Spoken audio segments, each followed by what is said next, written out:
going to pass it over to Director Joe Greenherron to discuss or to read the land acknowledgement.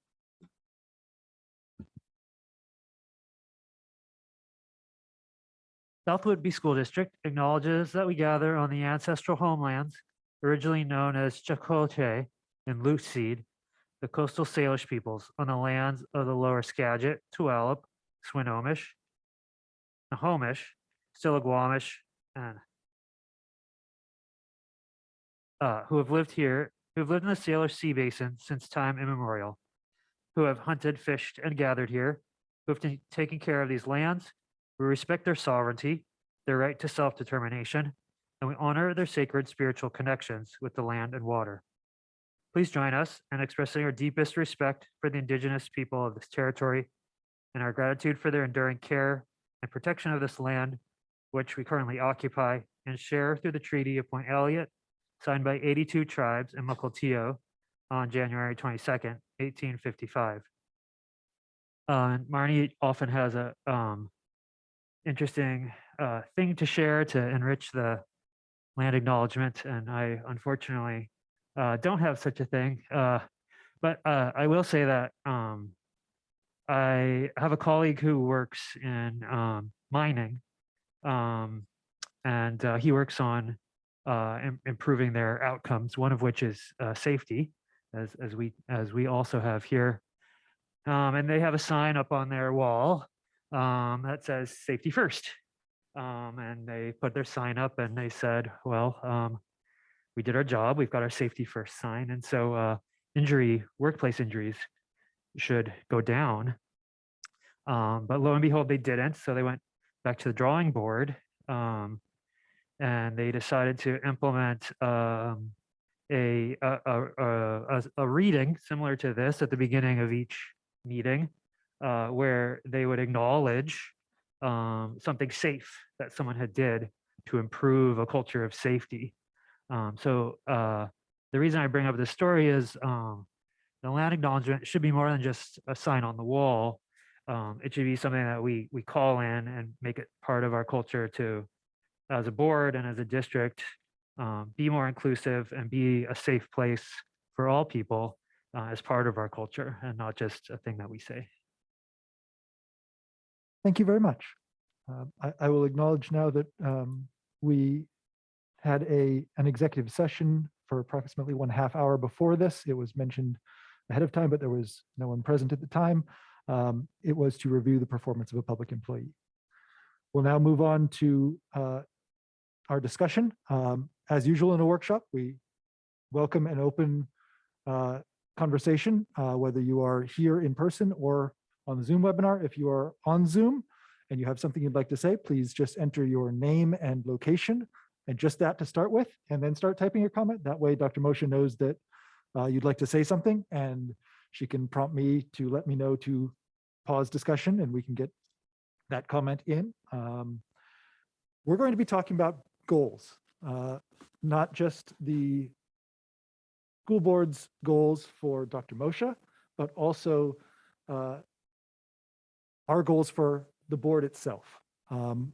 We've been discussing this for several hours ahead of time during our retreat. And so this will be a continuation of that. With that in mind, I'm going to, Ms. Macaro, could you bring up that Google document that has our draft language so that we can continue discussing it? And we'll just dig right into it. We had talked about, we came up with some draft language for 3 goals. They're associated with last year's goals. 2 of them are direct continuations therein. We got this with input from our administrators who are also here and from our student representative as well. And the idea here is that we have several draft goals that we want to finesse so we can vote on them at the next business meeting. And then that will have some key measurements therein. We aren't going to have specific, like, you will succeed if you raise your math SBAC from X to Y. That's a more finer level of detail than the board is going to be operating at. That'll be something that filters down to school improvement plans if that's the way the principals and superintendent take that. But we're looking at what would we be using to measure success in these goals. And then our hope is then to move up from there to some objectives that derive from those goals. So I'll open it up to anyone who wants to talk about this. Shall we just start with goal 1 and reread it and talk about it some more? Or is there anything in particular that folks would like to go on to from there? I think what we talked about during the retreat was identifying the objectives and then going back through the rubric. So I would recommend that we do that and look at the points that we pulled from the rubric and what applies to goal 1 and see where that goes. Yes, thank you. I forgot about that. That was the other part of this is information on the rubric that we will be evaluating the superintendent from next year. I'm going to pull that up real quick. I have almost all of the information continued on. I shared it with Christy. I will share it with the rest of the board as well.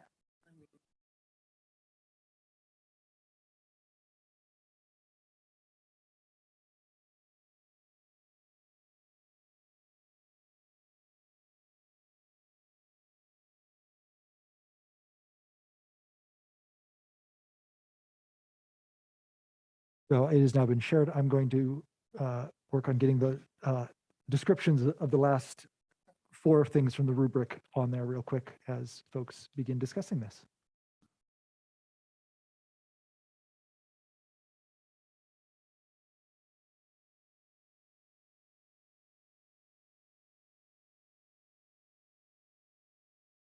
So Can you share the rubric document too? it's on the same document. It's just down the Oh, it's next down page. below. Okay.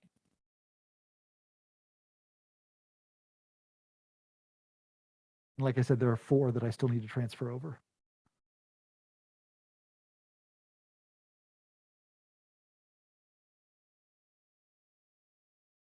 I'm gonna pull up the rubric so we can look at the specific measures.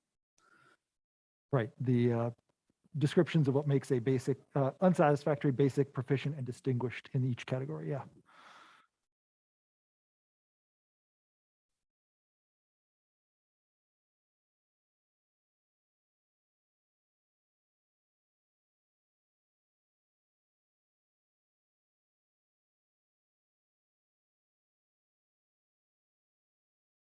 So And also, if there are any questions from those, I thought I heard a question over there. If you'd like to ask, we can certainly bring you in on this discussion.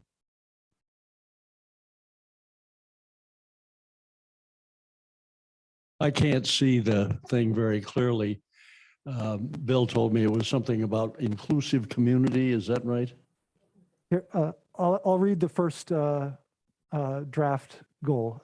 Build a school community of care and belonging by engaging the staff and students in learning, defining, and implementing an inclusive community that they are proud of being part of. In that context, one of the things I'm most interested in is meeting the teachers and the students when they're doing things. The way I would describe it, which is not thought out particularly well, is I enjoy seeing students proud of the work they've done and in open public meetings.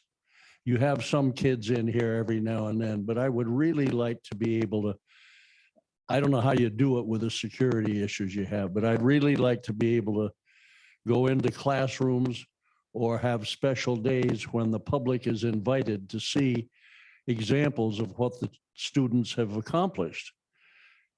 And from my perspective, that is a huge pride thing for the students. When they have a special event like that, they really gin up to it. And they have boards and things that they've studied, some project or something like that.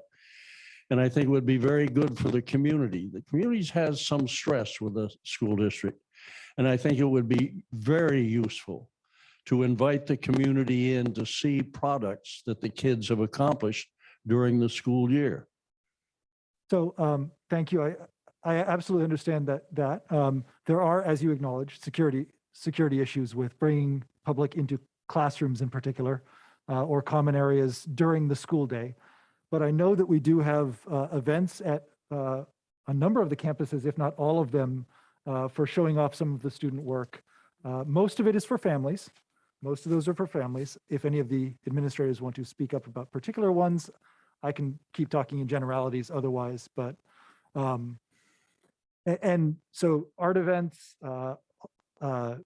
choral performances, band performances, all of those sort of things. We do also have plans to bring in students to the board meetings, as you were mentioning, but in an organized fashion throughout the late winter and spring, to really highlight student achievement. Ms. McCarr, you had something you wanted to?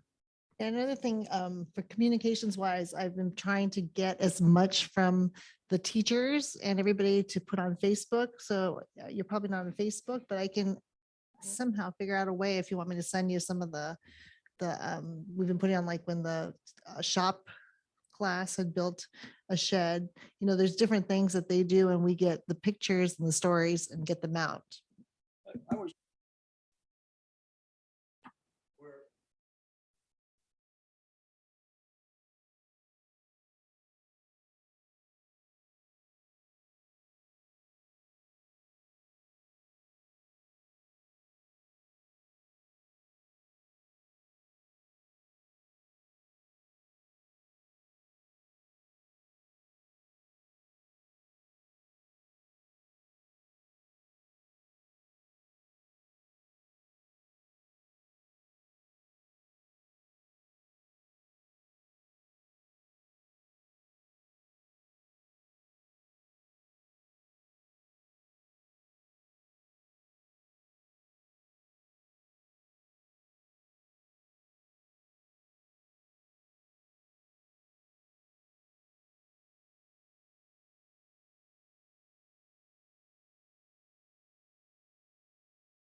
We do absolutely have some of those special events, but I take your point in that it might be useful to have some more. However, I would like to bring this back to a discussion of the goals.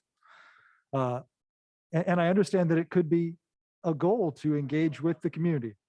Well, that's actually something we should be a little bit more clear on. The board is looking at broad goals for the superintendent rather than tactical things. So we're looking at desired outcomes, and then allowing the superintendent and the administrators and the teachers and the rest of the staff and the educational professionals to determine how to achieve those. So to your point of getting things that students can be proud of, that could very well be part of building a school community of care and belonging.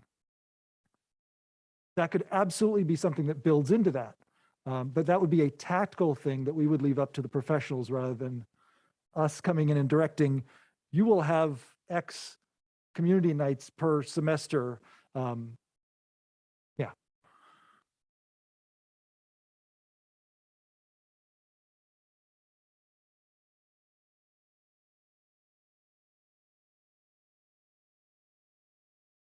Mhm. Mhm.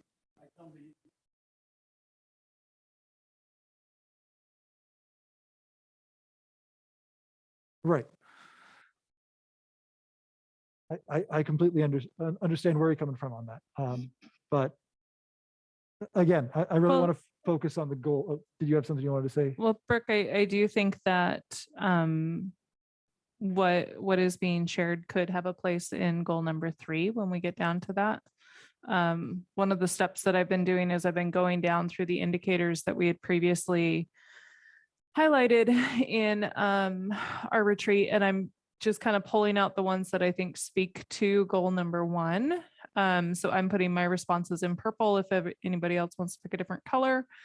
But I thought this might be a way we could collaboratively tackle this. And then, you know, what might be helpful is if Director Greenherron, with your expertise in kind of pulling out measurable pieces, if you wanted to maybe pull up into the objective sections and like look at what could be some like specific things that we could measure, and not under the intention of shutting down the conversation, but recognizing that this might be a place where the conversation lives under goal number 3. But we could maybe tighten down some specific areas.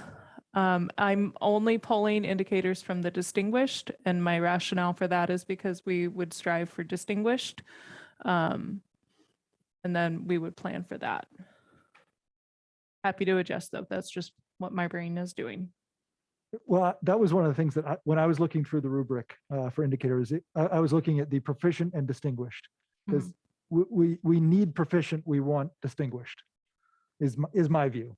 I would say in essence of time, we should probably just look Yes. at distinguished. No, I agree. I was just describing my process when looking at it. But yes, I agree that focusing on distinguished for this is great. And I'm just working on getting the last rubric note transferred over.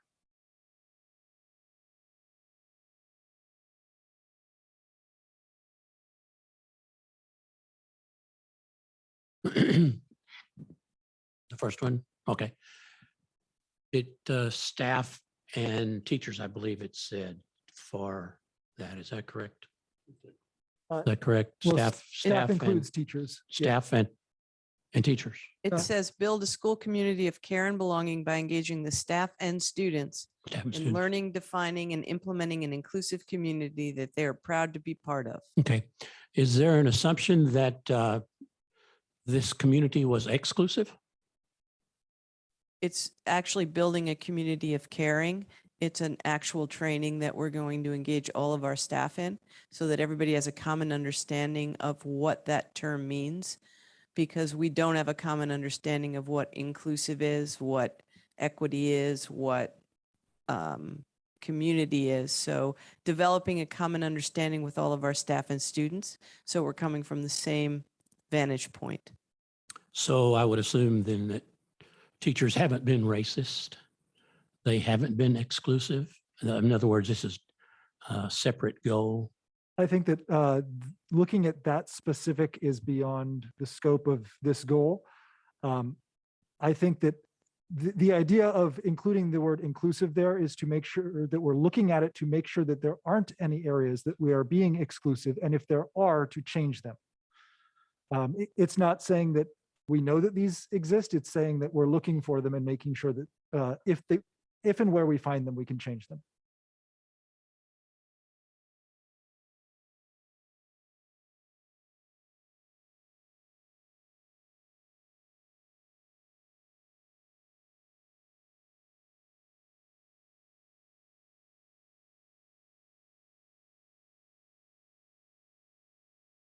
Okay, so I believe, unless anybody has any objections, that out of the indicators we looked at, I've pulled all the ones that are associated with goal number 1, and they're in the purple. Everything else seems to live under goal 2 or 3. The Director Green Heron moving right on through.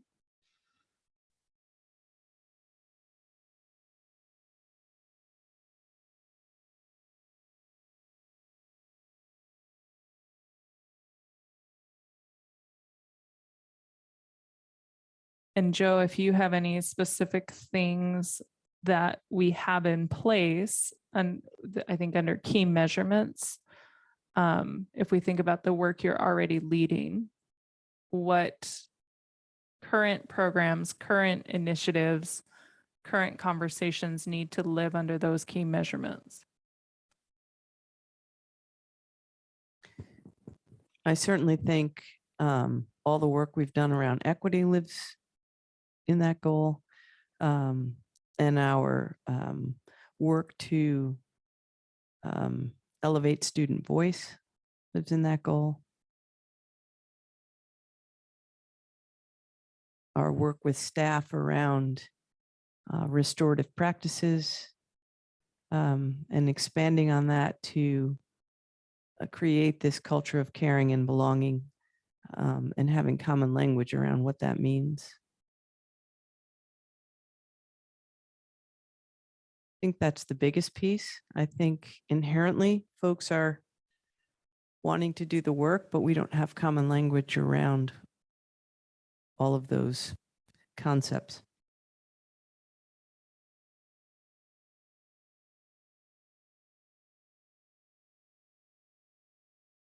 Director Downs, did I understand your request accurately? And yeah. I'm putting in specific metrics we can look at. Okay, Yeah, you're doing great.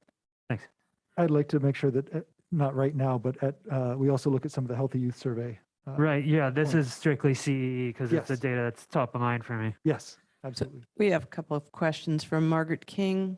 One is not really relevant to the discussion, is the land acknowledgement a prayer? But she does have one question around how will goal 1 improve academic performance, which is still low. Actually, we're going to be talking about that in goal 2. And I disagree that it's still low. Well, and I would note that building a school community of care and belonging where students feel comfortable and safe is key to improving student achievement. That if you don't feel safe, it's very hard to focus on the test that's in front of you.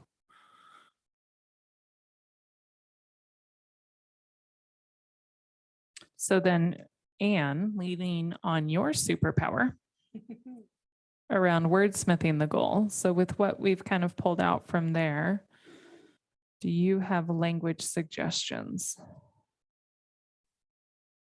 Well, I definitely see a correction we've all kind of made in our heads and said verbally, which is implementing an inclusive community that they are proud to be part of. So that's an easy fix. And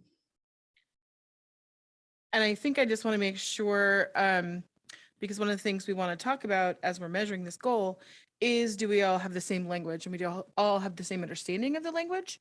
So just want to make sure that, inclusive community is the word we're looking for there, if that's the definitive that we want to use. The rest of it, I think we've all come to consensus. I can't speak for the whole group, of course, but building a community of care and starting at the school and working, in our buildings with our staff and students, I think that speaks to that. It's a pretty good goal with those objectives underneath it. So inclusive is the only word I'd unpack a little bit and see if that's the right word. Yeah, I know we put in inclusive to replace restorative, and I have no problem with the word inclusive. I just want to make sure if we're going to have one adjective that we want to use to describe the vision for our community, that we choose it very carefully. Correct. Yes. Same page. I'd like to suggest we go back to our vision, mission, values, and goals then, as we're doing that. I don't know that that'll help us find the right word, but I think that it's always a good idea to come back to those, since that's something that the community really helped us shape and form. So I'm going to look through, and our vision: every South Woodbury School District student is a lifelong learner who is multiculturally engaged, literate, and an active community member able to meet the challenges of our global society. Our mission: in collaboration with our community, every student will be supported to be a resilient, innovative, compassionate, and productive graduate prepared for a diverse and dynamic world. I don't know that that gives us anything, but I just wanted to get it top of mind again as we're thinking about that right word. It does give me pause. Maybe the word we want, but it may be too derivative, is rather than inclusive, maybe we want a productive community. Maybe we want a sound community. Maybe we want to move away from those words of equity, because equity is the overlying umbrella. I don't know, just putting it out there as a food for thought issue. We could also lean into our value words, which are collaboration, communication, responsibility, resilience, empathy, equity, integrity. Yeah, I wanted to push back a little bit. And if equity is going to be baked into everything we do, I think that the verbiage should be baked into it also. Because I think that it's important to acknowledge that that's baked in so it doesn't get lost or forgotten. I think that's fair. I don't know that inclusive is the right word, but I just wanted to respond to that thought. Sure. No, I appreciate that. Thank you.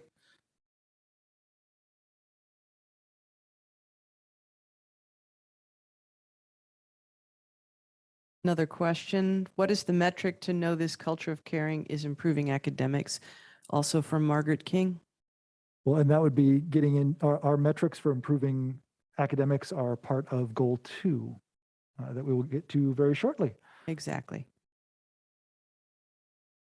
And Mrs. McCarl, I am in now. If you could, oh, you already did bring me in as co-host. Thank you. Got questions now? Or do you want me to keep doing it? I can take questions now. Okay. Thank you. Are there any other thoughts to the word inclusive? Are there any other thoughts on what might be a word that is more inclusive of what we're looking for? Sorry, I couldn't resist that one. I'm not going to change inclusive, but maybe implementing an inclusive educational community that they can be part of. Centering us back to education. And you can wordsmith that for grammar. How about just inclusive school community? You've used school community before in it. Yeah, it says build a school community. Okay. Or academic. How about just community? Well, and that's the other thing is I wanted to get beyond just academic because there's extracurriculars also that are a very large part of that school community. So the thought process with adding educational is I think that it's important for us to look at what is our lane, what is our reach.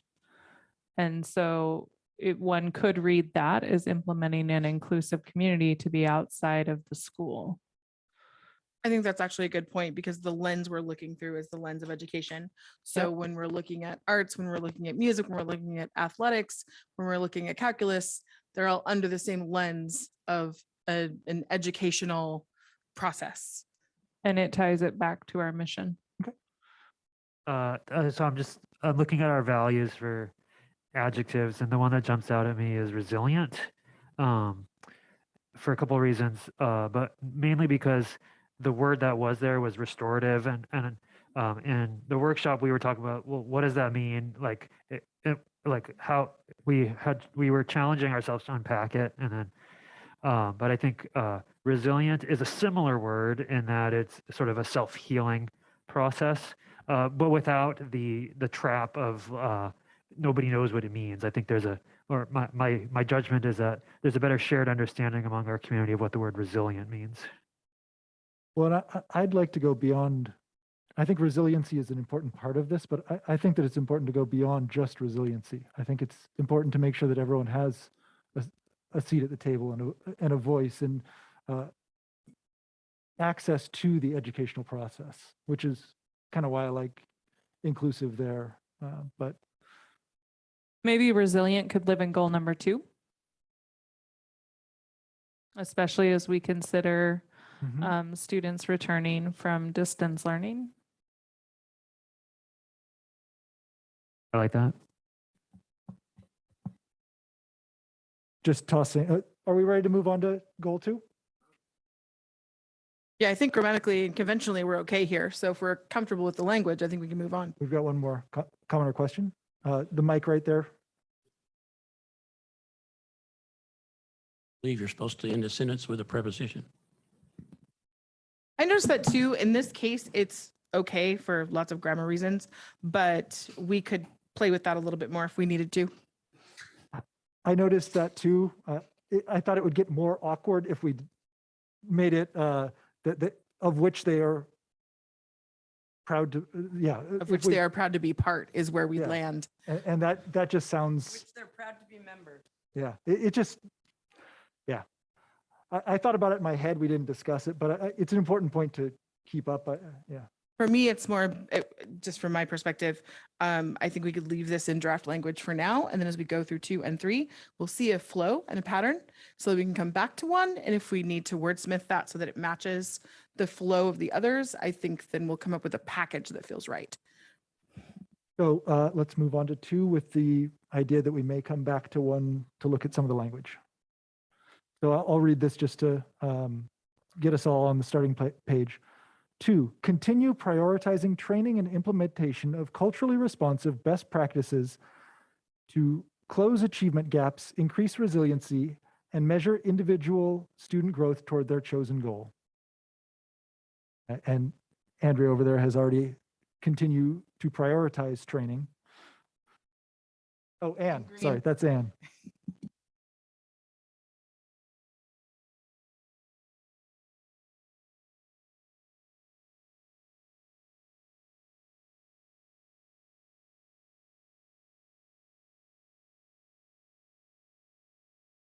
Margaret King has a question of when will we know we've reached equity? What does equity look like in academics? I can happily Yeah. talk about that. That's when we don't have achievement gaps among our minoritized groups, which we currently have.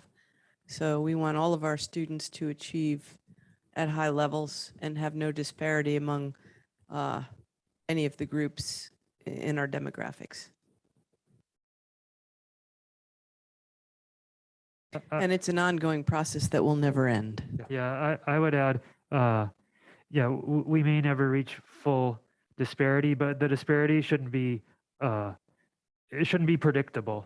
It should be surprising. And as a continual process, if there are other groups that become minoritized through this process, it would be part of that would be finding them and then addressing those achievement gaps. So I think with this one, the measurement is actually really specific. There is a statistically valid educational opportunity gap of 1.5 standard deviations. And so I think if we are looking at anything closing that, so we could look at our particular gap, and it's just a measure of are we closing that? And we do that through student value added by looking at the individual student and looking at the individual growth that they have chosen or that they have obtained and adjusting to meet that, but then looking overall at what is the impact on the entire population. But there's some really specific data-driven measurement that we could look at for that. We've got that student growth in toward chosen goals. Is it in chosen?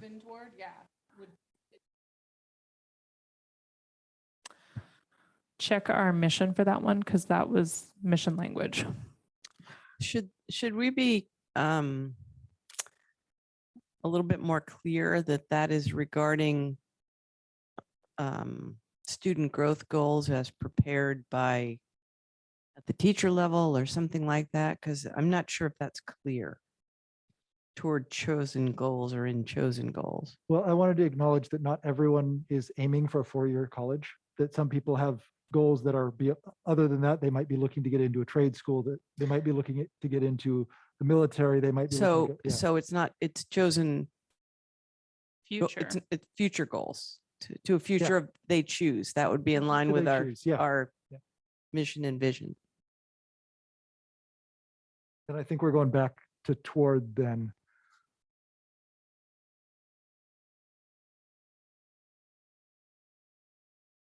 Grammatically weird. It is a little. I would suggest we take a look at the goal that we previously had for that one because we didn't change that one very much. And the previous goal said Dr. Moshe will lead the district in prioritizing training and implementation of best practices that create learning environments supportive of every student's success in the future they choose. That's in alignment with our goal for our mission. So can we, I believe we just changed the start of it. The end of it, I think. No, on the draft, it was continue to prioritize. Yeah. So why don't we just keep what we already had and just say continue? Yes. Okay. I think that actually really would help in terms of the school improvement plans. So Okay. we would be keeping direction going forward. Does someone have that up in another? Yeah. Hmm? You have that, you can copy and paste? I do think this is a I think we already had important objective. prioritize. This isn't quite the language that we had for last year's goals. Oh, I'm working on rubric stuff. Oh, Let me focus on that. uh, I'll find it. excellent. Got it. Anne, thank you. I'm on it. Dr. Moshe, you were going to say Well, I something? was just saying that I think that culturally responsive teaching is part of the practice we want to continue. So Mhm. I think having that as an objective under the goal that we had for this year would be in line with what we're continuing to do. I guess along that subject, what is meant by culturally responsive? Being aware of the various cultures in all of our classes and responding appropriately. For example, if we have a student in a classroom who is deaf and participates in deaf culture, being aware of that and being able to respond to that student appropriately so that they feel valued and have their needs met. Making sure that that there's open captions on any videos shown in class, that sort of thing. So responding to the needs of individual students as they come to us. As a language, we don't teach American Sign Language. We do. We also would provide that service to a student should they need it. We have closed captioning for students. So we meet them where they are. And certainly, I don't know if any of our administrators want to chime into that, but yes, we do. We've had students who have blindness. We've had Braille interpretation for them. We've had Braille machines for them to use. We've had all kinds of students from different cultures that we've met where they are and then help them be successful in school. So that's what we mean. No, we have. General population of students get that. So students who come with multiple exceptionalities may or may not qualify for special education services. So you may have a student who is a deaf ed that doesn't qualify in any area other than they have a 504 for a hearing impairment. Culturally responsive can also look like ensuring that people's cultures are represented in the materials we provide and that people can see themselves in the curriculum. So it can look like having female authors in your ELA books. It can look like having examples of that include professionals with exceptionalities who have done amazing things in their fields. So being able to see curriculum where you see people in wheelchairs or you see people who maybe have hearing aids, and being mindful that you want representation everywhere. You want gender representation, cultural representation. Religious representation. It's, if you look at a textbook and only see white faces, that's not representing all cultures. So it's being down to that kind of granular level where when you choose a curriculum, it's not only a curriculum that's going to help students be successful, but they're going to see themselves in that curriculum and be able to relate to it. That's culturally responsive. Or a math example where the word problem is about yacht races. That's not very Right. relatable to most of us. Right. But so trying to find examples that are more relatable to That more are of the students. cross-cultural. Yeah. There may be examples like that, but we want to make sure that it has examples that would speak to all different cultures. Goals like this in the past, or is this something new? I guess I'm harping on that same incident of you're doing good in the past, but now you're making a change. It looks like you're making a change. Is this new? We're actually we're evolving. We're not making a change. I would We want to say, continue to evolve to meet the needs of the students who come to us. and I would say I've been on the board now 5 years, something like that. Maybe longer. But we started, I was part of these conversations 5 years ago. So these aren't new, and in actuality, what we're wordsmithing is the previous goal. And so this was even the goal last year, and the curriculum policy that we updated 4 years ago. Yeah, 4 years ago, spoke a lot to this. So it's been a very present conversation for almost over half a decade, and probably beyond that, because that's only as far back as I go. As someone new to the board, but not new to raising children of my own, I would say that something fairly new in the scheme of things, like in my lifetime, I'll let you judge whether that's new or not. The science is catching up to the impact of whether students are seeing people who look like them in their textbooks.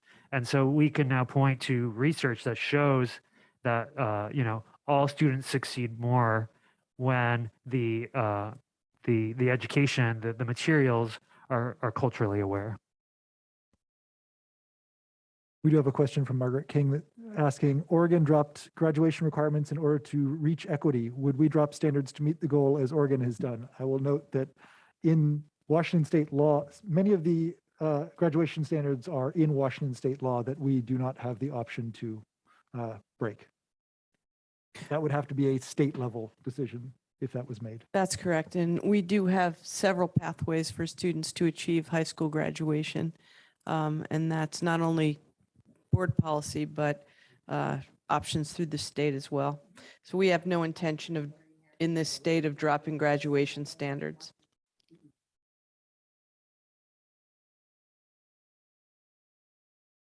So Anne's wordsmith the second one, and I added in purple the word resiliency because I liked that recommendation from Director Greenherron. So we have the two side by side. I prefer the green. I have no problem with the green.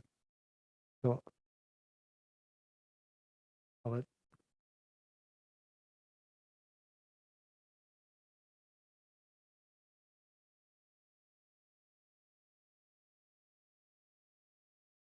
I also like the new one, the green one. okay. Okay. Um, That is now the only one. Dr. Moshe, under key measurements, so far we have classroom student growth goals, which are not your purview. Those would be kind of the teachers. This is the thread to the teacher's evaluation.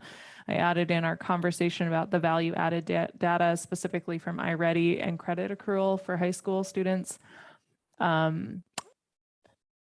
Ms. Phillips, you had mentioned some curriculum adoptions and UDL test classrooms. Do you want to speak to those so we could capture them?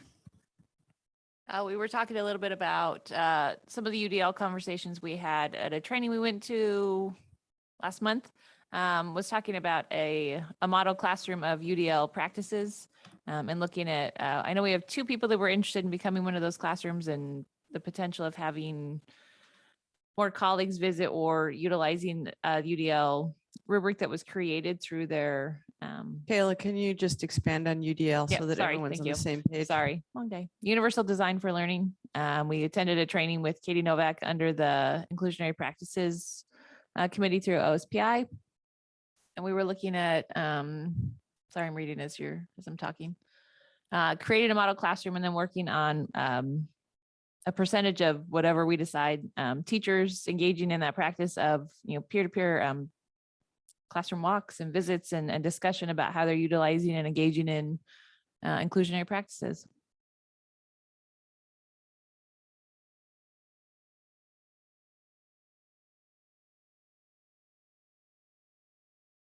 So we do want to acknowledge not just our concern, but also community concern for academic achievement in this one. And that's why this was a goal last year and continues to be one this year, is that while that one of the major roles of a school is educational achievement. So we wanted to make sure it was on there. I'm going to get Kayla and Jeff and John to, one of them or all of them, to speak about why inclusive instruction and what that means. Because sometimes, again, words have meaning and not everyone understands what we're talking about when we're talking about inclusive classrooms.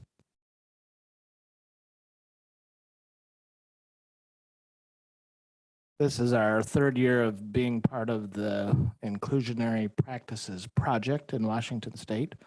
And our team has done different things with our staff to train around universally designed language for learning classrooms.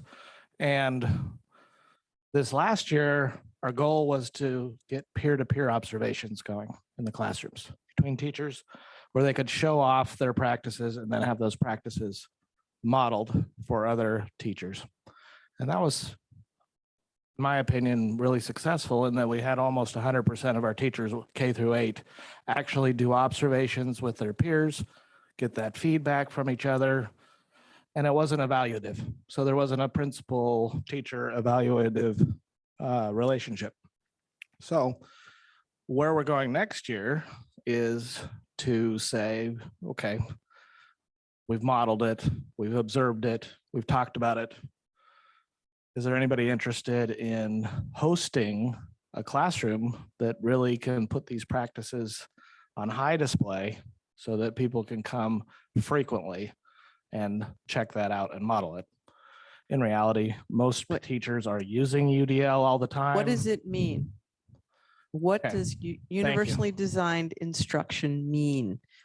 Why do we do it for kids? Why do we do it for kids? The goal is to get all kids to learn in a gen ed classroom. We have special ed kids that are pulled out for different parts of the day, for different amounts of time. And we have general ed kids that learn in different ways. Not every kid learns the same way. Some kids learn auditorially, visually, some the same way that many of us learned in the olden days. So it's all different ways of learning and trying to give students choice in their own learning and voice in their own learning so that they're more successful. And so as much as we can model those practices in practice and in classroom, the more successful all the kids are going to be. So a great example would be the student board presentation that we had at our last meeting, where the students from the highly capable program came and they showed their individual projects and how they mastered and learned. Some were experiential learners, some were project-based, some had an idea or a focus, but they were building skills around that. What we're doing here tonight would be an example of UDL, where we're leaning into our own strengths, collaboratively building a document to get to an end goal. And so one of the pieces that one might look at is what is the standard and how could a student show that, but not necessarily dictating how the standard is demonstrated.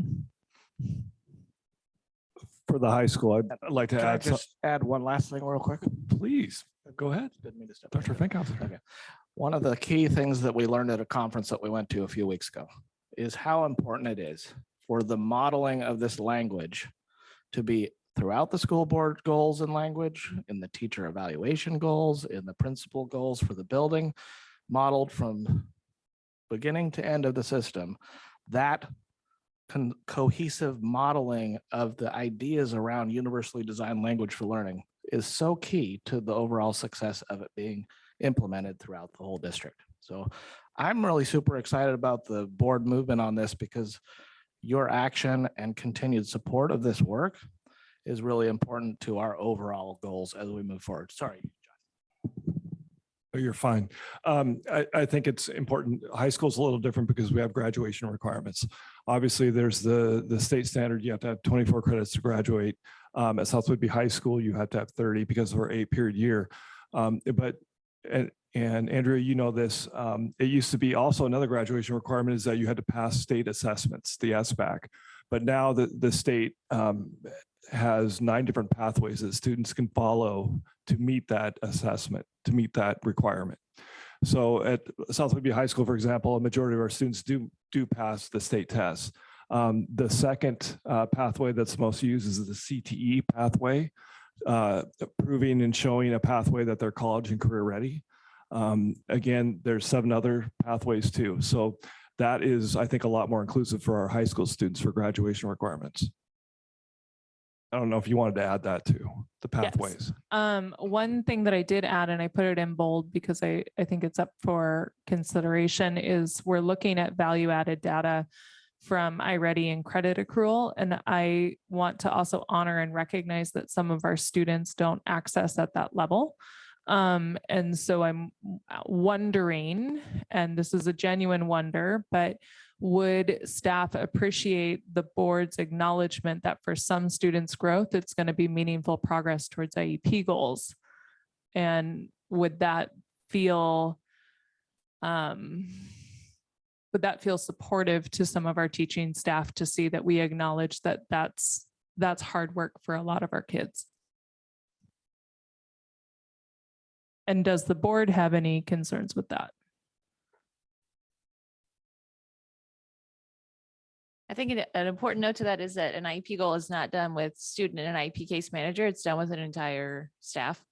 So as long as it's measurable, and we don't look at necessarily 100% accuracy when we look at teacher evaluations either, but it's inclusive. My hope would be that some of our teachers, when they're building their student growth goals, right? Academic data might not be applicable to what their students are doing. And so my hope is that this would open up the door for them to be able to highlight and showcase the growth that their students do make, maybe in adaptive areas or in behavioral areas that are more specific to their day-to-day work. I wanted to hear what the professionals had to say, because including yourself, because y'all know better than me. So I'm absolutely happy to take your recommendations on this. And I think it's important that the board listen to the administrators who are in charge of this. And I just want to share too, Andrea knows this too. She is an expert in this area. With students with IEP too, is really important. Another graduation requirement is our 13th year plan. Basically, it's called our high school and beyond plan. And it has goals, especially for all students, but also students on IEPs. And progress is shown. And as early as their 9th grade year, and actually it's 7th grade, students start thinking about what their graduation pathway is going to be and what they're going to be doing their first year out of high school. So again, I think that is inclusive, a lot more inclusive than it has been in the past with the state. As other folks are considering if they want to weigh in on this, I want to note, I saw a hand raised by one of our folks on the Zoom. If you want to use the Q&A function to enter your name and location, and then start typing a question in there, I will happily read it. It seems like, and correct me if I'm wrong, but it seems like there was the consensus that it would be a good idea to include these. Margaret King Clinton, as these are ongoing goals for the last half decade per Ms. Downs, what is the metric for measuring success? Saying that these goals are ongoing and will never end seems like what you're doing isn't possible to achieve. Mr. Wilford mentioned that it could lead to other groups being marginalized, which defeats the goal. Is equity a good goal when we have to force outcomes, or should we focus on equality? I'm happy to, I'll leave the actual educational. I would just say that just because it's not necessarily a goal that will ever be fully realized does not make it a goal not worth pursuing. I think that we have grown and we have learned, and we know that this is a long game in terms of how we change. And I think that our students, our staff, our curriculums, the way that we've been shifting our language as a district has shown that we value this and it is important. And I would say until we have no achievement gap and our students are making meaningful progress on academic areas and able to pursue the future that they choose, that we need to keep focusing on this. Yeah, plus one to that, to which I'd add the fact that we may identify future achievement and opportunity gaps. Not only does it, that signals not that we are robbing Peter to pay Paul, but that we are growing more and more sophisticated in our ability to meet the educational needs of every student. Director Greenherron, I'm wondering if you could ponder on how you could see, and also we don't have Ms. Richards here, but how the ALE program would have a voice and say in this area. Oh, that's a good question. Yeah, so the ALE program, first to back up, it uses different metrics for success, and they're squishier, perhaps, to use a scientific term. And I would have to give that some thought, because I don't want to let those students off the hook because they're being measured differently. But because it's such a new program, I want to make sure we are, applying the same level of rigor, even if we're using different methods to do that measurement. And so, yeah, I don't have a really great answer for you on that, but I'm glad you asked it, because I think we should make sure we're tracking them as well. Is that something where we could ask Dr. Moshe to ask Ms. Richards to, if it would be valuable to include anything specific to ALE? Once again, you're helping me with objectives here. You're not designing objectives. So it's good to know what your priorities are, but we will be using the goals to identify our objectives and our action plans. So I think it's really important that you help us with that, but not that you think that if it's not here tonight or it's not here next week, that we won't be identifying action plans around it. Excellent. I think what this does do for the administrative team is really helps us understand what you're trying to drive at with the goals that you're setting for us. So that's why I really wanted to go through objectives with you. Well, and I thought that that was one thing that the other Joe was getting at with making these measurable is us letting you know where we thought Right. those measurements Right. would be. We are not the experts, so we can't say what measurement should be within that. but Right. Here are some of the things we're thinking of. Yeah. Well, and what you are expert in is what is the goal you want and what does it look like if we're successful? So that's what this is about, is helping us understand what you see as success.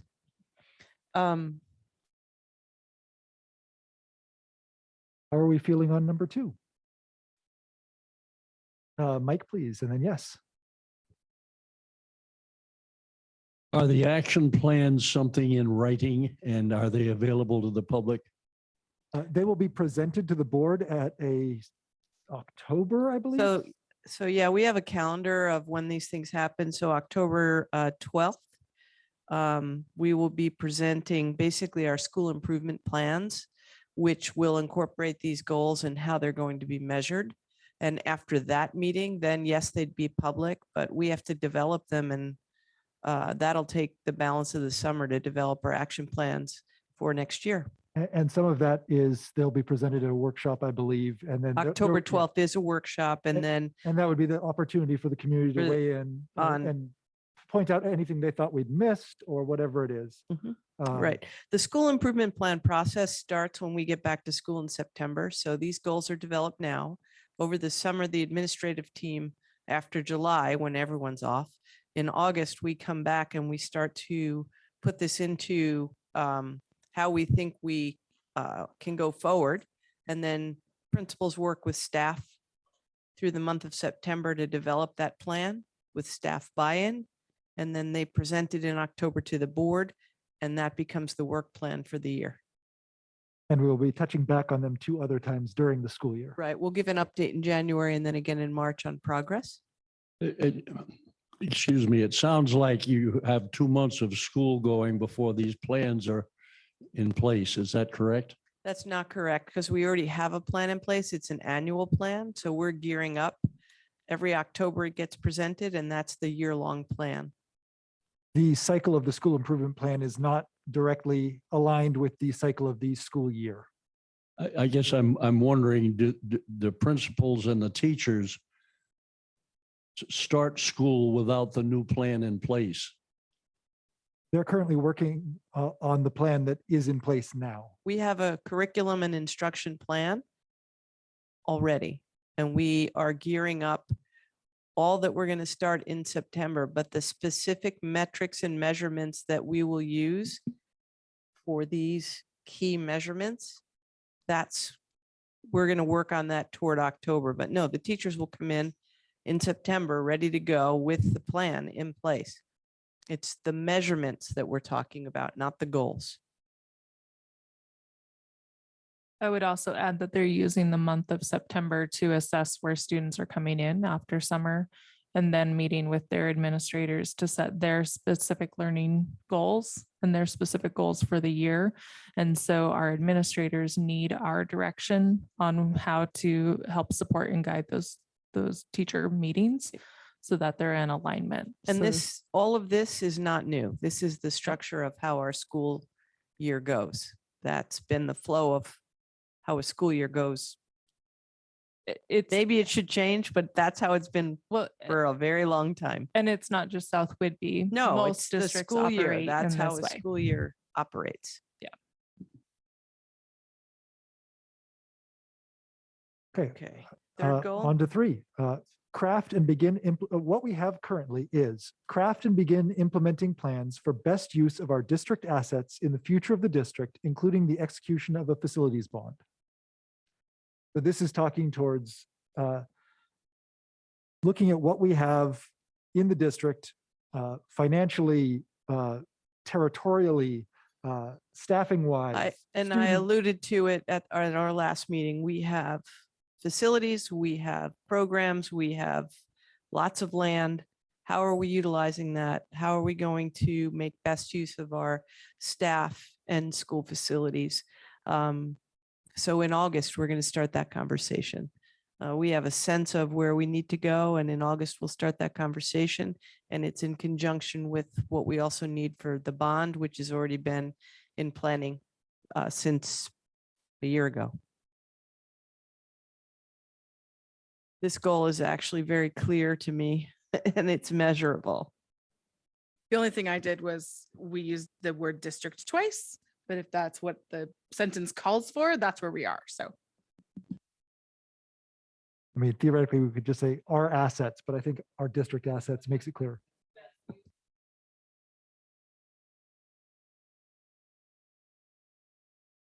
We could incorporate the word planning in there. Oh, we have plans already. Sorry. I'm not particularly bothered by using the word district twice in the sentence, but well, and again, this one's a clearly measurable goal with clear outcomes. So I don't think that's just wordsmithing at that point. We just make it fancier for no reason whatsoever. added words don't always add clarity. So now what you need to do is make sure you have the right rubrics for the superintendent. Yep. And so this is something each year the board chooses which of a giant list of about 40 measures to evaluate the superintendent on. These are, the wording comes from WASDA, but the board is able to select which ones they want to evaluate the superintendent on in a given year, and then provide that information to the superintendent as soon as possible so that she knows what she's being evaluated on and can keep that in mind as she's working through these goals. And ideally, as was being mentioned, these should support the goals. I wanted to look through and Andrea, since you had been putting these up there, were there any rubrics that we talked about that didn't fit under any of the goals? I don't think so. I think I have them all captured, but could be Can wrong. we go back up to one, Christy? So the rubrics, go to the rubrics there, the purple, keep going. Okay. Just for me, I want to make sure I'm clear. And so these are the distinguished level of each of these Mhm. rubric assignments. Yep. Would it be helpful for me to read the description of that rubric, or should we just focus on the distinguished? I think just focus on the Okay. distinguished because that's what we're looking Yep. at. Okay. All right, so for goal one, we have 1C and 1E, 2B and 2D.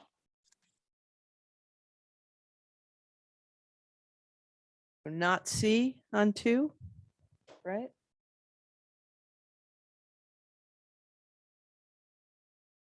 Okay. And then 4D.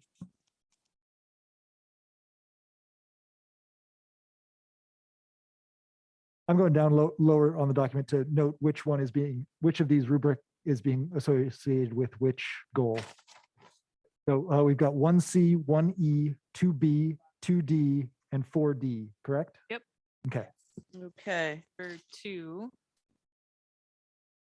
you have 2C, 3B, 3D, 5A.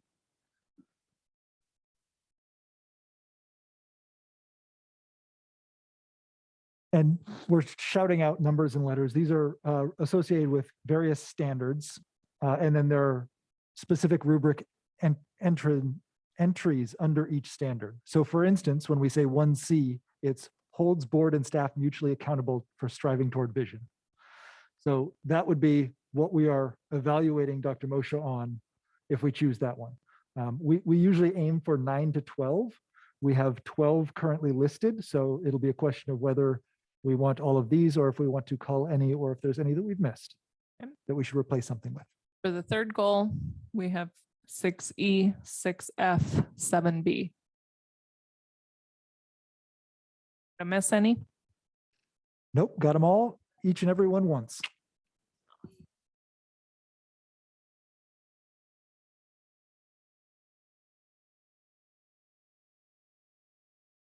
And we actually, during this discussion, identified one, which is focuses evaluation and professional development on the improvement of student learning, where next year we wanted to be sure to focus on one that was a follow-on from that was looking at not just evaluation and professional development, but the outcomes of that.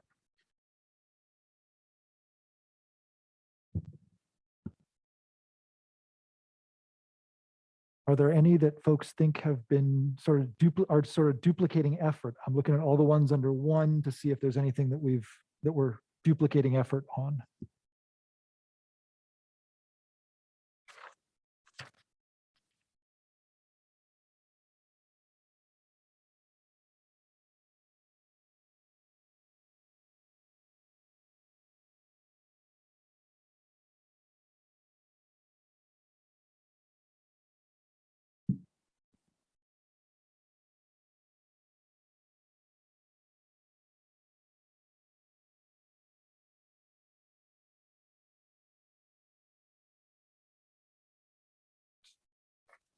Rufus Rose. When you evaluate the superintendent, is it a consensus thing or is there such a thing as a minority report? So what happens, it does become And I didn't mean that to be in any way critical. I'm No. just curious. Does each individual board member get to put in writing what their evaluation is? And that's part of the record independently. So the evaluation process, and I can describe this because I can't describe some details of what happens in an executive session, which this is part of, but I can describe the process. So the process is each board member independently evaluates the superintendent on these rubric items. That then comes to the board chair and I collate it. I bring it all into one document that all of the board members get to see. All of the voting board members get to see. And then I synthesize those comments into a single comment to give to the superintendent. So that we don't have things duplicated, all of that. I always try to include minority issues or minority comments that come up. And then the board sits down in executive session to discuss this. And if there is a minority opinion there, that they think I've missed, they can ask for it to be put back in. And then and the I've done scores that are in the past. averaged. Yeah, the scores are provided with average, mean, and mode. So the clarity here is the board evaluates the superintendent, not the individual board members. So it's So, one Yeah, evaluation. there is a single solitary evaluation that goes to the superintendent. That is my synthesis approved by all of the board members. So the board as a whole, as Dr. Moshe says, the board as a whole evaluates the superintendent. The individuals do not, but the individuals all contribute to and approve the whole board evaluation. And it's all based on exactly what we're talking about, which is here's the rubric you need to meet. Here's our expectations. And then I provide the board with how I think I did. They provide their input and then create an evaluation. Are there any other comments or questions on these rubric items? I think we've got a pretty good spread. I don't see any that directly duplicate effort. 12's a lot. It's the maximum we like to do, but if that's what we think, I'll actually go on to Dr. Moshe. Are you comfortable with this? We talked about it for about 6 hours. I think I'm comfortable with it. Well, I just wanted to do that here in a public setting. And we were in public before, but there weren't folks. I'm not surprised by any of it. I don't disagree with any of it. I I think it once again will be a very busy year, but I'll just delegate it to all the principals and put my feet up. Um, If we could winnow it down by one, I think there's a lot of duplication between 6E and 6F. And it's not the hill I'm going to die on if we want to leave them both in. But if we're looking to make all our jobs one score easier, I'm not sure which of the two I would propose we eliminate, but in reading them, there is a lot of overlap. So I remember the discussion on that, and we discussed that the bond could be okay. So 6E, just for those following along at home, engages board and community in planning, conducting, and building community understanding of levy and bond measures. 6F is engages with community members, government agencies, professional associations, and other external groups to understand the current environment and develop district responses to emerging issues. And we all agreed that the bond is indeed an emerging issue, but we also noted that you don't get bonds very often. And so if you have the opportunity to include that one, 6E, it's kind of a good thing.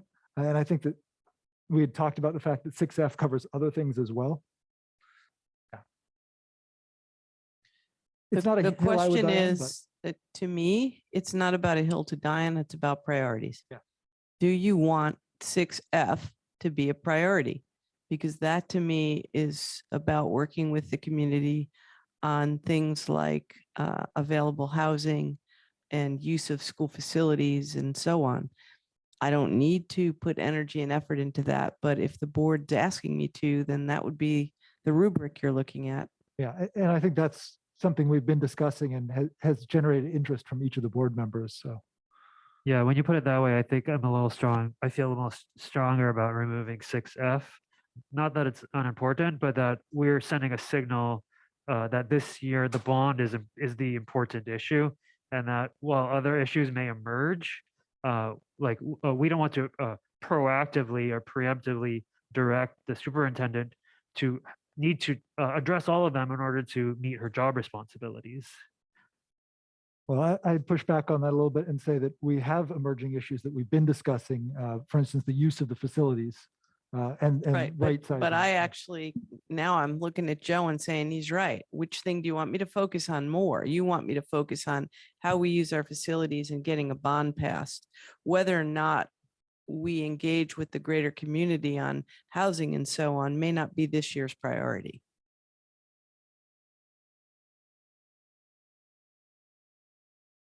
Again, the facility's still open. So that engagement, I mean, I can go to meetings, but I'd rather not be measured on that until we actually have a facility that we're talking about, right? Yeah, because I think the work goes on even when we're not evaluating that particular piece. It just takes the spotlight off of those pieces. a Right, little I'd bit. rather not have to, demonstrate evidence if that's not the focus. Well, and we do have some of that focus in the goal itself, in the future of the district. So I don't have a problem removing that if we think that duplicates. None of it matters now. It all matters when I have to gather the evidence and provide you with a self-evaluation. I'm fine with it. Okay. So we're removing 6F? Yep. Okay.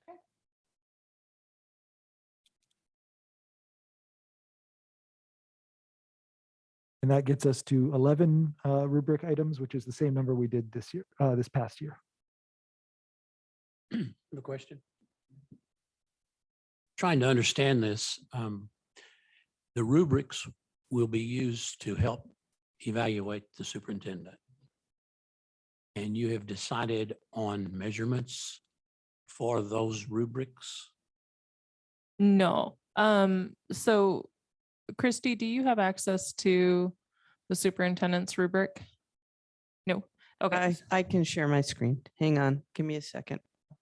So basically, the rubric itself lists the standard, which is a broad category, and then each of the themes within that standard. And each theme has a description that is for an unsatisfactory performance in that theme, for a basic performance in that theme, for a proficient performance in that theme, and for a distinguished performance in that theme. And what the board does is look at that theme and the various descriptions of the 4 ratings and decide which that we think the superintendent has achieved. And this is a state rubric that all of the superintendents are evaluated on. So it's developed by an independent agency. So And for so example, this is what we're working through. standard one is what you're looking at. And the board has decided that they're going to hold me accountable to item C and item E because they relate to goal 1. Item C is hold board and staff members accountable for striving toward the vision. And E is develops explicit strategies and processes to study and improve the district's capacity to improve. And then over on the right is the highest of the standard. And that, for example, item C, the distinguished says creates a culture in which board principals and other administrators, teachers, and other district staff understand the vision and hold each other mutually accountable for realizing it. So that's what they're going to hold me to. And I have to demonstrate how I've met that level. That's from the state. So the state through WASDA, which is a state agency, the School Boards Association, in conjunction with the Superintendent's Association, developed a standard rubric, which is what they've been discussing as to which items on this rubric do they want to measure the superintendent on. And they provide about 40 of them and ask that we select from that list which we're going to focus on in a given year. And it's suggested that some, but not necessarily all, change year to year. You could have a situation where something is dire multiple years in a row and you want to have the same thing on there multiple years in a row. I think we have two carrying over. Not because they were dire.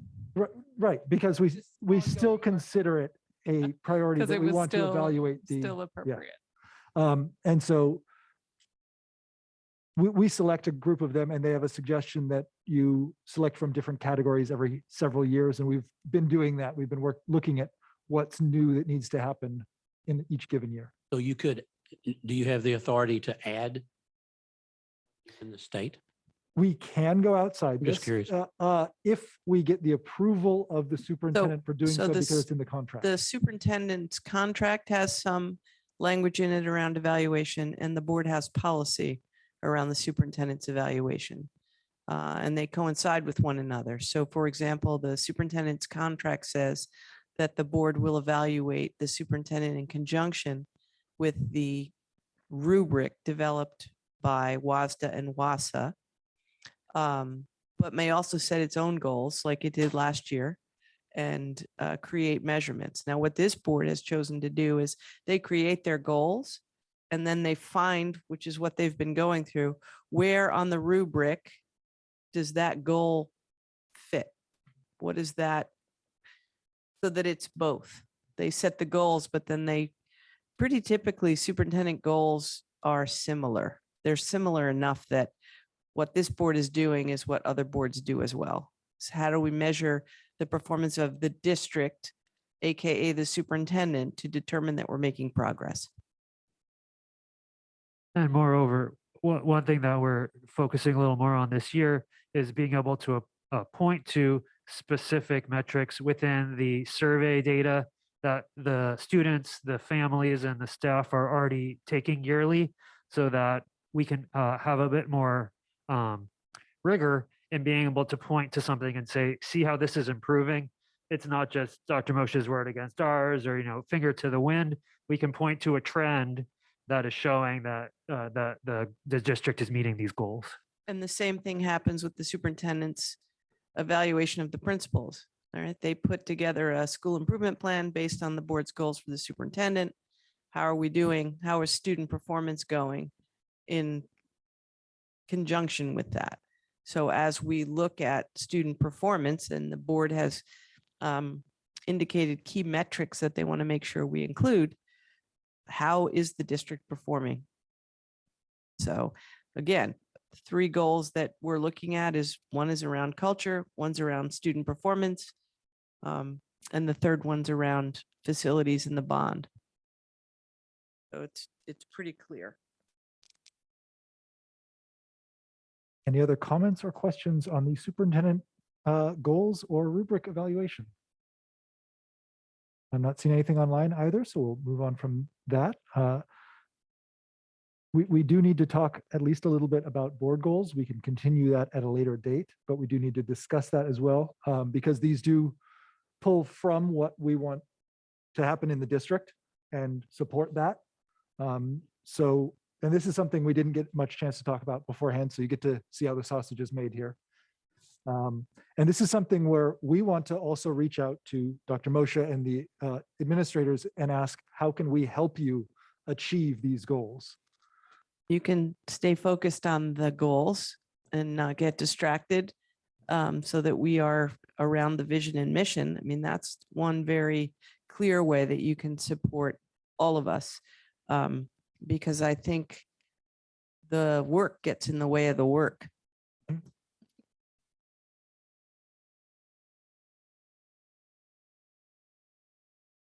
So it might be helpful, Brooke, as the board build 3 goals focused on these goals.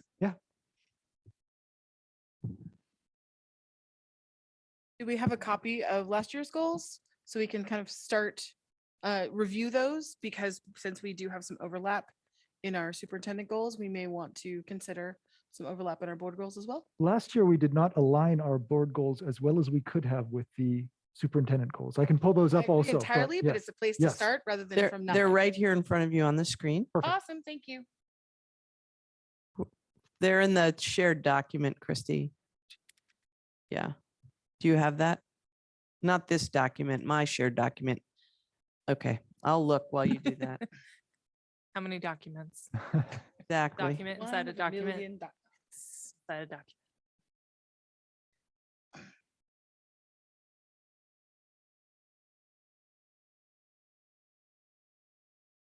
So I was thinking that, and I may be way out of line on this, but one thought that came to my mind as looking at goal 1 is working on the board focusing some on engagement with the community so that we can take that a little bit more off the superintendent and administrators' plates, so that we can focus on how engaging the community on these goals as opposed to I got it, Christy. asking the superintendent to do that. And I want to be careful that we're not then stepping out of our lane, because Yep.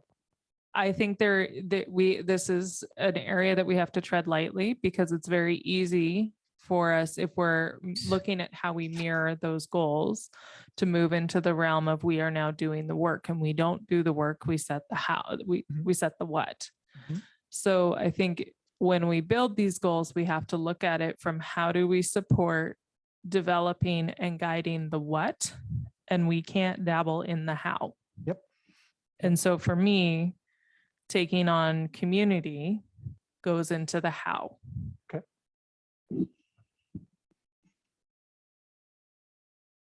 I have a few sample board goals that deal with community from the at the national level, from the national conference.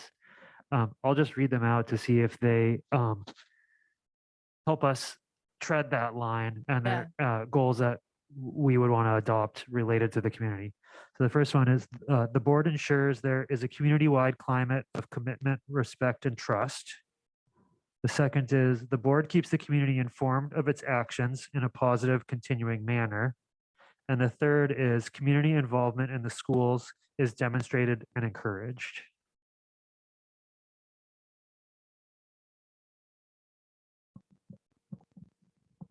I like 2 and 3. I don't know how you would measure 1. Good point.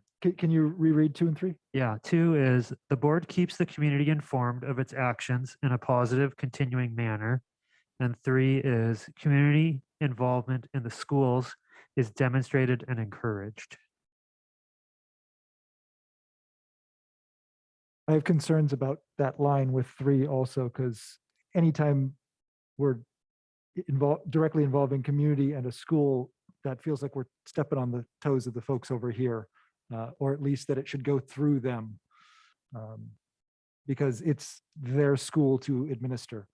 And I would not want to encourage community members to go into that school without their approval agreement and enthusiasm. Yeah, agreed. So by process of elimination, I have one goal to propose. Whether we find it, it's something we want to adopt, is the board keeps the community informed of its actions in a positive, continuing manner. Found 'em.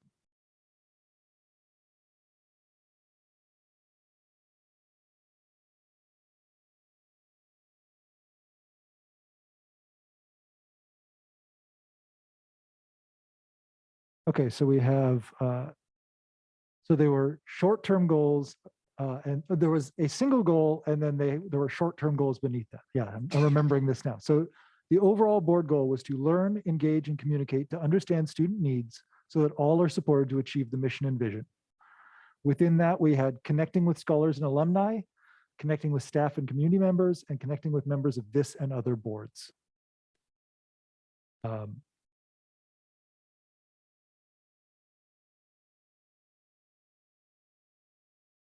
I think that, yeah, there's not a whole lot of correlation with the goals that we have now.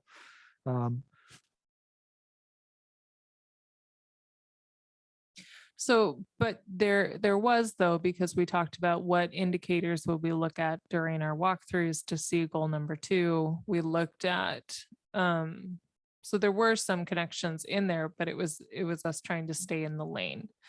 Yeah. So I think along Joe's proposed goal of the second one on the communication, that could tie in well with the bond goal. Because that would be something we would need to be communicating out to the community, and that would be an expectation of this role. I think we could also look at, as we come back to the expectation that meetings are in person, we've made adjustments to how we run our meetings to be more inclusive of those who don't want to come hang out with us till 8:30 at night, and might want to sit in their pajamas and do that. So I do think that there is work that we are doing that is tied with the district in that second goal that Director Greenheron proposed. Yeah, I thoughts? like your thinking, specifically tying it to the bonded facilities district goal. So is it something as straightforward as support the bond committee and community outreach? Well, I don't know that we can say that, because depending on what that looks like, we might have individual voices on that. We as a collective voice would, I think it would be an expectation that we, if we as a collective board don't support the bond, that's an issue. Yeah. But I don't think we need to say that they support, but I think that it's that we're providing positive communication about supporting our students and Okay, yeah, actually, yeah, that the going on. when you put it that way, it does fit in very nicely under the one that Joe mentioned of keeps the community informed of its actions in a positive manner. Yeah. Yeah. What's another goal you got, Director Greenheron? Got a bunch of them, but many of them are relate more to the governance of the board. You know, like once the board has made a decision, individual board members don't, second guess it. So I'm just looking through here for ones that pertain more specifically to our 3 goals. So give me another few minutes. Because I would hope that that one is table stakes. Yes, yeah, that's another way of putting it. A lot of these are table stakes. Yeah. Some could, we could help us like remember what our jobs are. Like I think we've talked about staying in our lane, and I think there's one that essentially says that a bit more eloquently, that we could certainly measure ourselves on. This time next year we should be sitting here saying, wow, we really did a much better job of staying in our lane than we did in 21-22. So we could consider that as a goal.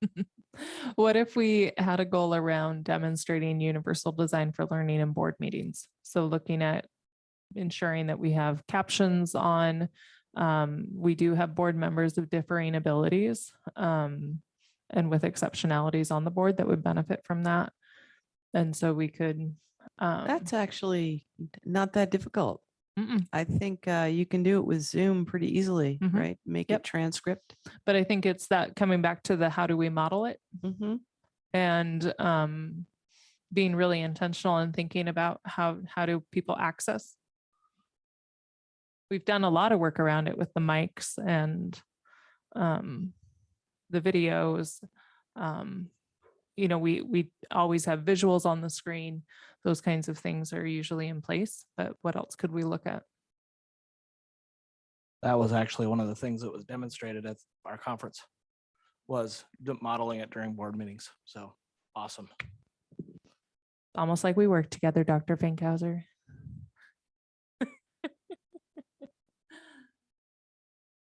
I know one of the things I'm always cognizant of is my own training and my own understanding of board work.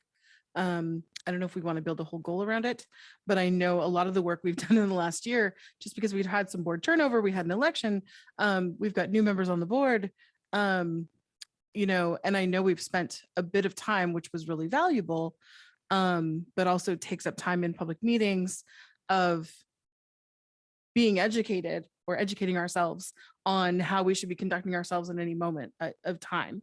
So I wonder if there's something there around building goals Continuing- around training. Continuing the board's professional development. And again, actions under that would be attending the conference in Spokane together, mentoring your student board representatives, participating in, as you're able, any of the district training. You have a January training that we've already scheduled. So I think having a goal around that so that you have something to point to is a great idea. And again, it goes to modeling, right? We are all lifelong learners. So I think that's really important. One of the things that WASDA always talks about that I think is difficult, given that boards have 5 people on them, but your self-evaluation as a board, as well as you could, and again, these meetings go long, people get tired, but you could do a check-in at the end of every meeting to see how you did or didn't do. I've seen boards do that. I think if we have some very concise goals, that might be valuable. So going into that same document that we had the district goals on, I put together from this discussion 3 goals there, which are maintain focus on district goals, mission, and vision, keep the community informed of our actions in a positive manner, and model UDL and continued professional development at the board level. I would add to the first one, blend it with what Joe just suggested by engaging in board activities such as, and have those indicators. So have that there rather than in the third one. Because yes. And Christy, on your behalf, does the Navigator twice a month, Yep. which is really the board's way of engaging its community and what's happening. Well, But there No, could be a that's board corner Mhm. that the board president or a board member that's designated to do it could do at least monthly update of board business. yeah, just what happened at the last board Right. meeting. Yeah. I think that, rather than people in minutes, if you Yeah. could characterize it in, board president's corner or however you do it, or maybe it features a board member a month or something. Yeah. But that would be a great way to get what's happening out there. Yeah. And I think some of that is just, so I think that's a fantastic idea and we should do that.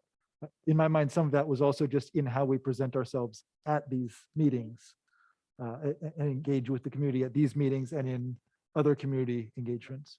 Truly. I also think that one of the things that the board has asked me to do, which I've put together this annual calendar that actually lists the presentations and so on, so that you have a sense of what's coming up. And this would, once we finalize it, I mean, it can be changed or tweaked as needed, but then it gets onto the website and people can see what's coming up at board meetings.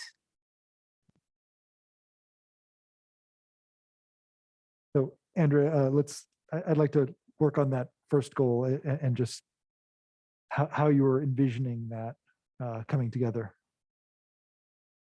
So it was maintain focus on district goals, mission, and vision through.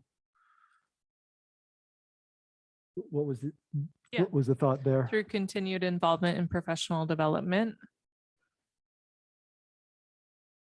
and expected board duties. I think I would also just want to invite that just as we provide feedback to Dr. Moshe on how she's meeting our expectations, that I think that if we are going to set these goals, it's important that members other than us give us feedback on it. And so I would like to extend that to the leadership team and to the superintendent, if that's amenable to the rest of the board. I think it would be fantastic to get feedback from the superintendent and the administrators. Yeah, I would say as long as it doesn't add to their already extra long list. I think it's an easy one for them to say, you're not following goal number 1. Stop it. Yeah, yeah. And again, you empower us to provide that feedback. So happy to do it. Yeah, I think that staying focused on what's important, but I was going to say, I think in terms of your objectives or action plan, I do think it's important to note what you're going to engage in. I think it's important to say that you'll be going to Spokane for the annual conference. If you're going to go to NYSBA, that you plan ahead, that that's something you want to do for professional learning. There's also for board members, WASDA offers many trainings, but there's board, kind of like, I forget what they call it, but it's a year-long engagement, board college or something, Yeah. something like that, where it's, and you can also, if you really want to be zealous about it, there is a WASDA award for boards of distinction, and there are certain criteria that you would want to meet, and you submit that application. So boards here have done that before. It's something to aspire to. Yeah, I wouldn't feel comfortable doing that this year, but I think that's definitely something we can aspire to with these goals. You do have a question in the queue when you get a second. Thank you. Margaret King Clinton, the community's children are in the school. How does inviting the community families into the schools step on admin's toes? Because the administrators have to be responsible for the safety and security of the students who are in the schools at the time. Again, the board has policy on disruption to program. And so there's a specific way that people can engage with their schools, and there's a visitors policy. So it's not that people cannot, it's that the board has policy on how that occurs. And I believe the place where that comment came from was, Brooke, you catching yourself that you wouldn't want it to come across that the board was directing parents to come in and do activities, but that would be outside of our purview, and that if parents would like to be in an event or do something with their child's school, that the appropriate person to connect with would be that school building in whatever way is typical of that event. Exactly. Yes. Thank you. Yo, For crying out loud. Trying to get to policy and I switched to email. Yeah, that's exactly where that came from. Thank you. Yeah, it was me saying that the board should not invite the community into the schools without going through the principals. No one should invite someone into the school without going through the principal. And an invitation from the principal could be something as simple as, hey, we're having a band concert. And that goes out to the community. But what I'm trying to get to here, besides my flashing my email on the screen, is if we go to the homepage and school board policies, you can find all the policies on visitors to our schools. Again, we're not reinventing the wheels. We have policy in place on this.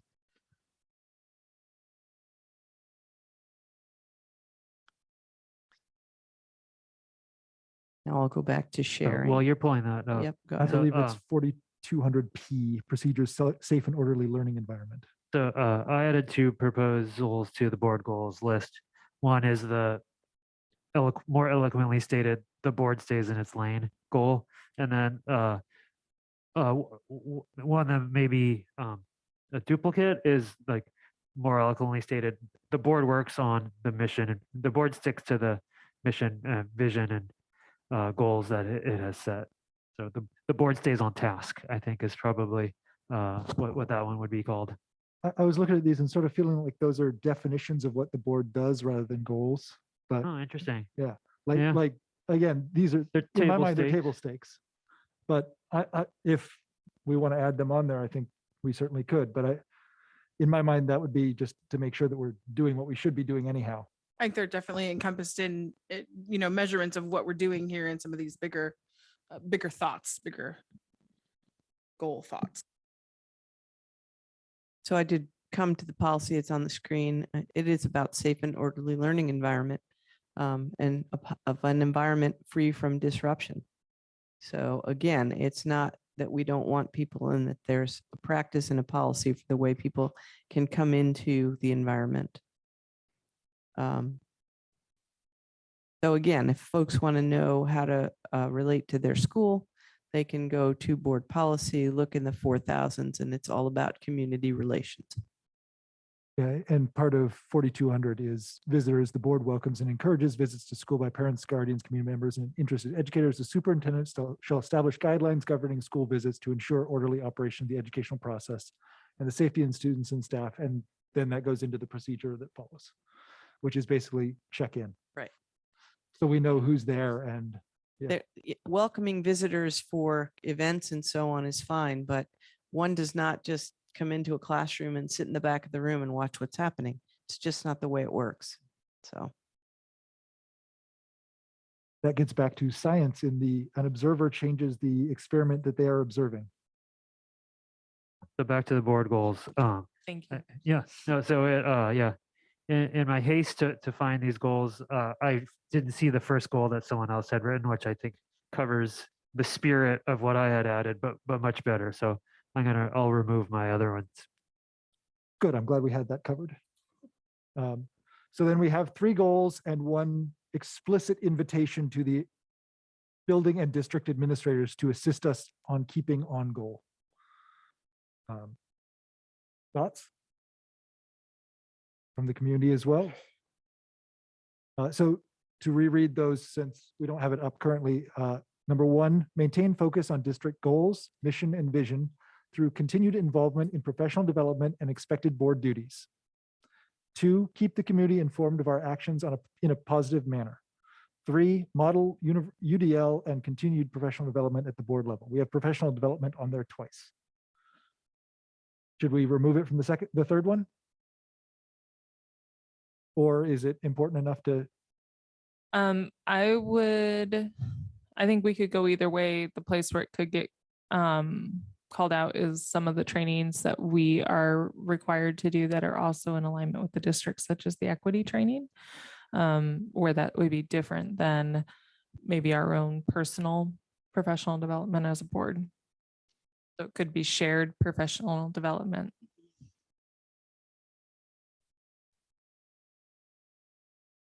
So just changing in the third one to and shared professional development at the board level to really focus in on those things that we do together. I would say model universal design for learning at board meetings and participate in shared professional development with the district.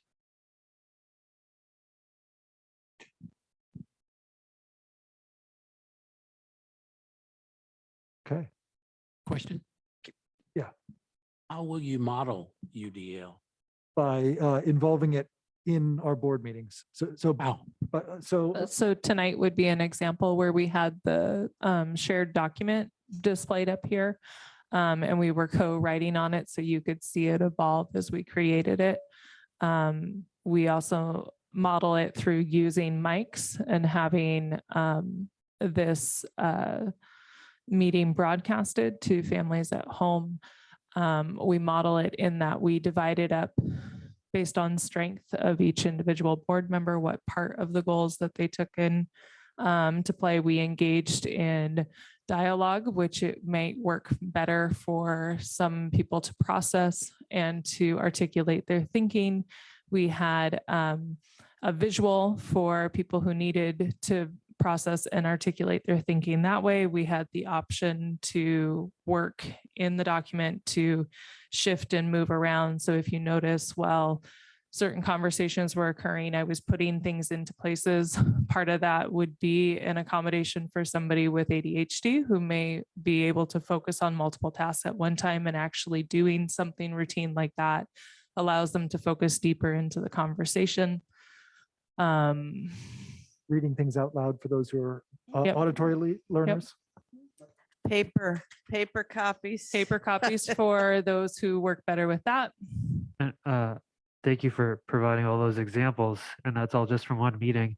And I would say, as someone who's new to the concept of UDL, if there are, anybody, community members, staff, fellow board members who have ideas for ways that we can make board meetings and workshops more accessible, please let us know. And, if you're uncomfortable speaking up and saying, hey, I have this particular disability, there are private ways to communicate with us, and we will attempt to provide accommodations to make sure that these meetings work for different learning methods and different, people with abilities.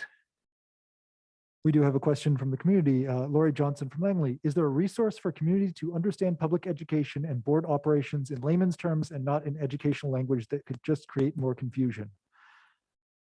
There are some on WASDA. We try to explain some of the terms and ideas because we're learning them too in many cases. Those of us who are not in education or not professionally in education. I would actually say that in terms of WASDA's website, Washington State School Directors Association, as well as OSPI, Offices of Superintendent of Public Instruction, if you go to those websites are certainly very accessible, as is our website, which will be brand new not too long from now. We are transitioning, and again, that website that we're transitioning to, there's a lot of work done to make our current website accessible, but it still didn't meet all the needs we wanted to meet. So we're transitioning to a new website, which we think will be, again, more accessible to the public with better search functions and so on. So again, there's not like a manual of how to make public education easier, but there are. Wish there was. Yeah. Also, I will note for these meetings, if there is a term that someone does not catch or does not know, please ask. If it's a more in-depth question, send us an email to the board or to the board. And if I can answer it, I will. And if not, I will go to the professionals. Again, trying to take some, Chain of command. We really want chain of command. yes. But the question is, where is the appropriate level to ask a question about general education terms? And I'm At the willing lowest to do level that. possible, right? This is true. If you really are having difficulty understanding, go right to the teacher. If Yeah. the teacher doesn't do it for you, the principal. But in public education in general starts at the teacher level. That's really where you're going to get your questions answered about what does it mean for your child. Yes, sorry. Yeah, absolutely. If you've got questions about what's going on in the classroom, absolutely talk to your teacher, not me. Yeah, I meant if there's something at a board meeting. I Yeah, but no, thank you very much for the reminder. Yes, go to the most active possible level. and yeah, as someone who themselves had to figure all this out very recently, I would +1 to the WASDA getting started guide. And, for someone who's not an actual board member, it might be a little more than you need to know. So I wouldn't necessarily recommend all, 8 hours of it, but you could probably skim. There's an acronyms guide. And so again, if we're using acronyms and you don't understand them, please ask us to slow down and explain what they are. But for the general terminology and the governance of a board and the roles of board members versus the superintendent, all that is covered really well on WASDA's website. At least I found it was. While we are on board goals, can I entertain a conversation around potentially adding a fourth goal? And I mean this with the utmost respect and with the utmost adoration for my board members. But I am wondering if we could, as a collective, work on brevity in our explanations and recognize that while we are philosophy. We come at this from a philosophy perspective a lot of the times, that sometimes that debate and that back and forth could be creating some of the confusion that is mentioned in this comment. And so I'm wondering if we might, as a collective board, want to entertain focusing on working on that. I wonder if that might be something we could work into number 2. I I don't was care going to where say it the comes same in. thing. So in a clear, positive manner, clear, concise, positive manner. Yes, and if that's going to become our norm or expectation, that we also name a gentle way that we can remind ourselves of that second goal. In fact, in the interest of conciseness, I took out clear, just concise, positive manner. Sounds great. I would offer up something that you may not agree to, and that's fine. Your meetings begin at 6:30. They've been going at least 3 hours. That's a long time, especially for all of the folks, whether they're at home or in this room, who've likely been working all day.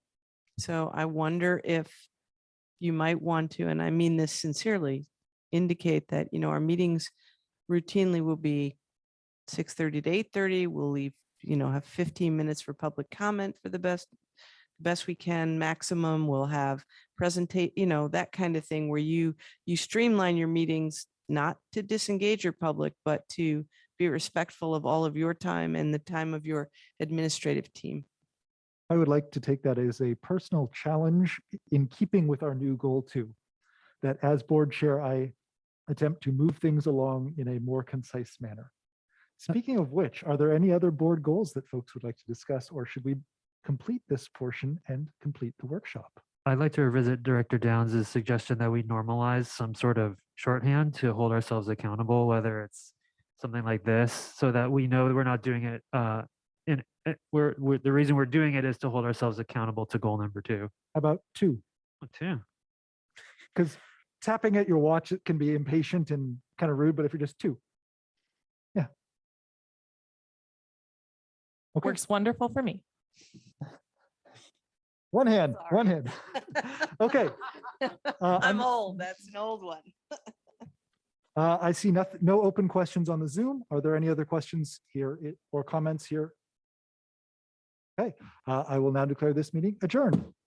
Thank you and good night. Thanks all. Thank you. It was actually a lot.